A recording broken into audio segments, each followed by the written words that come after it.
In this video, I'll show you how to fix Instagram Reels lagging, freezing, or not playing properly. Let's get started.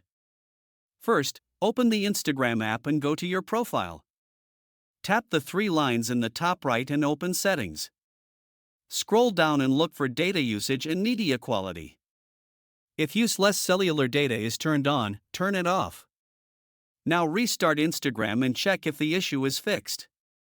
If it's still not working, the next step is to reinstall the app. Delete Instagram from your phone and install it again from the App Store or Play Store. This will remove bugs and update the app. If the problem still continues, check your internet connection. Try switching between Wi-Fi and mobile data. If you're using Wi-Fi, move closer to your router or restart it. You can also run a speed test. Make sure your speed is above 5 megabits per second. And that's it. That's how you can fix Instagram Reels lagging issues. If you find this helpful, don't forget to like and subscribe.